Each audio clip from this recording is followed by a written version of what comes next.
Hi everyone, welcome to Hi everyone, welcome to An Abundance of Books. My name is Juliet and today we're doing our August wrap-up. I read 10 books in August, which I'm really happy about. This is the most pages that I've read since April, which is really good. I've been struggling a little bit, but hopefully this is a sign that we're back on track.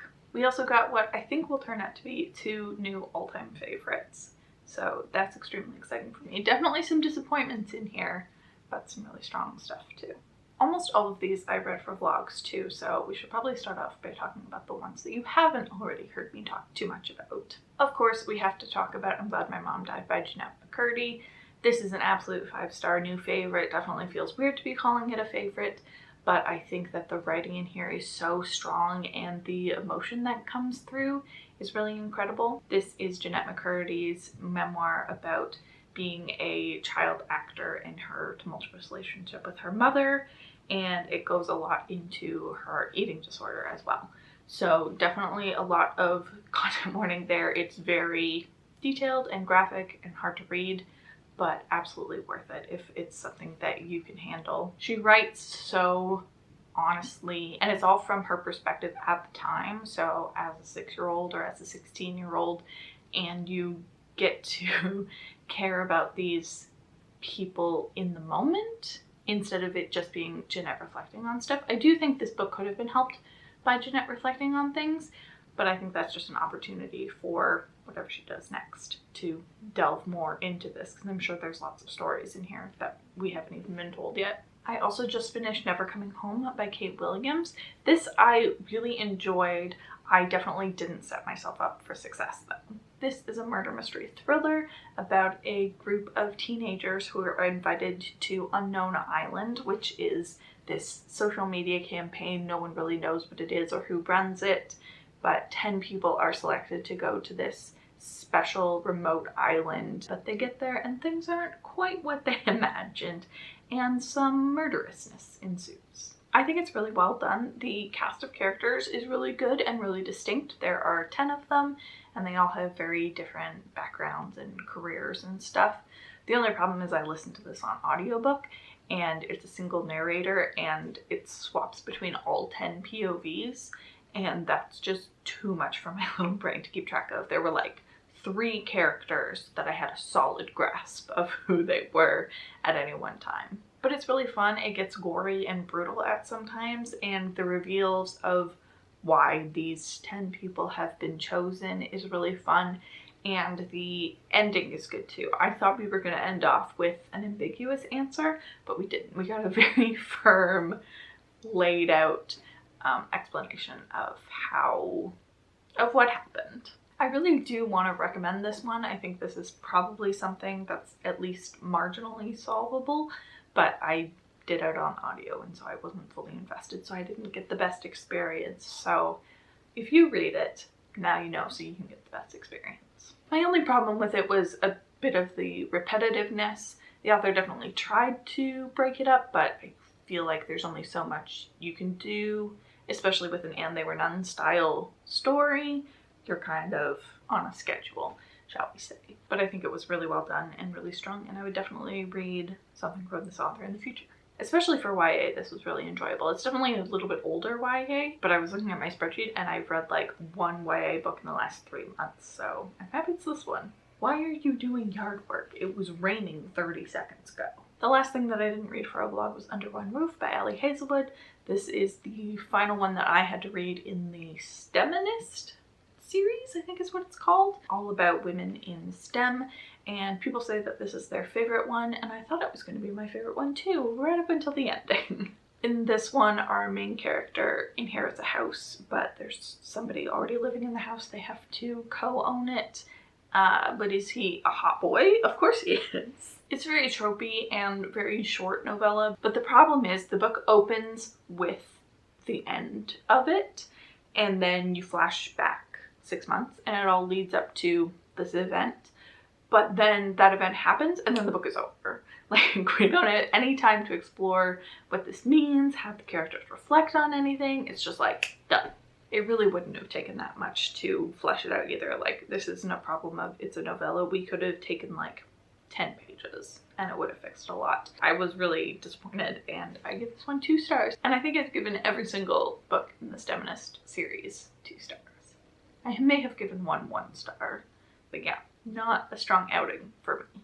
Everything else I read for a vlog, so we'll go through those real quick, starting with The It Girl by Ruth Ware. I of course read this for my Reading Every Ruth Ware video, and I ended up really enjoying this. This is a 4-star read for me. I think it's super solid. I definitely see a lot of similarities between this and Never Saw Me Coming in like the quality, which I think is a really big compliment for Kate Williams. This is told in 2 timelines following our main character Hannah, as her best friend was murdered in college, and the person convicted of that has recently died in prison. And there's some debate as to whether or not he actually did it. So you're following both of them in college prior to the murder, and then 10 years later figuring out the truth. It's very fun. It's definitely got the academia vibes. It's told in dual timelines, and the after timeline didn't super work for me, but I think that there's a lot of really strong stuff in here. A solvable mystery, which I really appreciate. I give it 4 stars, and you can watch my vlog for my full thoughts. I really hope you can't hear that yard work because it's just not stopping. Why isn't it stopping? Then I did a vlog where I read books with rabbits on the cover. I read this short story collection, Awayland by Ramona Ausubel, and I hated it with every fiber of my being.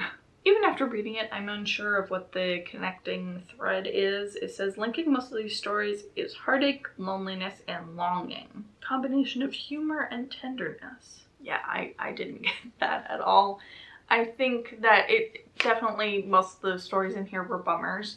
There were 2 that I enjoyed for like a 3-star, but everything else I actively hated, and it should not have taken me as long as it did to read a book just over 200 pages. This sort of felt like being literary for the sake of being literary rather than having any actual substance. Like, I'm not a literary reader, but I'm not stupid and I can enjoy it. And this just, no, absolutely not. I also read Rabbits by Terry Miles. This is an alternate reality game where there are clues in the real world and you follow our main character Kay as they try to solve these clues. To what end? It is unclear. Again, watch my vlog for full thoughts on this because this is a very complex book, but I give it 4 stars. I really enjoyed the experience of reading it. Okay. I feel like they've lulled me into a false sense of security. Let's talk fast. Kayla's Rabbit vlog also just went up, and she read this and that too, and she mentioned that it reads like a debut, which I definitely agree with. I feel like it has the concepts but not the execution. This is also a book where it will not be solved. You will not get a fully satisfying ending out of this, so know that if you're interested. But I think that it is a fun experience and I had a good time, and I rated it 4 stars. I'm going to talk louder so you don't hear it. I also read What Moves the Dead by Kingfisher. This is a retelling of The House of Usher, and I gave it 3 stars. Really good. It did everything that I wanted it to do. It just didn't give me any extra oomph. It's about our main character who received a letter from their childhood friend that she is sick, and so they go and try to figure out what's going on, and rabbits and fungi are involved. It's very short, and I think that the author did a good job of cramming that much into a story and still making it flow very naturally. It just didn't have anything super special to it. And then of course the big winner from that vlog was Bunny by Mona Awad. This is probably a new favorite for me, which I don't understand. I don't know who I am, but it was incredible. This is about a group of girls who all call each other Bunny, and our main character is getting integrated into their group, and they are weirder than they seem. It's a hard book to pitch. It's a hard book to talk about. I will say I previously DNF'd it, and only once I got the audiobook was I really able to get invested in it. It's definitely got some pacing issues. There's long periods where like it's really boring and nothing happens, and then periods where everything is happening and exploding and you're just overwhelmed by everything. It's a totally unique reading experience. I highly recommend it. And then of course we have my Christmas and summer vlog. I'm going to be editing it right after I film this, so hopefully it's up August 31st. Hopefully I made it in time for summer. But in that vlog, I read The Summer of Christmas by Juliet Giglio and Keith Giglio, which I ended up giving 2 stars. This is something that definitely reads like a debut. It has the elements of what a good book would be, but it can't seem to bring them together. None of the characters act like real people. You don't get a Christmassy vibe from this. It's just sort of scene and then scene and then scene. This has one of the lowest average ratings on Goodreads too, so I'm definitely not alone in my disappointment with this book. And then I also read An Art Kisser Once for Me by Alison Cochrun, and this I gave 3 stars. It was definitely disappointing for me, just in terms of what I want from a Christmas romance. This was a little bit too much of a downer for me, but I appreciate what it did. This is about Ellie, who's just having a rough go of it in life, and she is offered a marriage of convenience in exchange for some money, but she's also still not over the girl that she met last Christmas. And I enjoyed this one. It definitely gave the Christmassy vibes. There's a cabin in the mountains and skiing and cutting down a tree. It definitely succeeded in that. I just think that it was a little bit too much of a downer for me and not romantic enough, you know? This is definitely a slow burn romance with a lot of tension throughout. I just wanted more time focusing on the things that I wanted it to focus on, which was particularly the family, who are great. I will forever be talking about Mima and Lovey, the grandmas. They are just so much fun. And I definitely recommend this book if it sounds like something you're interested. A Sapphic Christmas Romance. It comes out in November. That felt faster than normal. Hopefully it ends up actually being a shorter video. I wouldn't count on it, knowing me though. But I'm very happy with everything that I did read. I wonder if vlogging so much motivated me to get through everything. It's possible. I've got some stuff planned for next month, so who knows. Let me know if I've piqued your interest on anything, and that's it for me.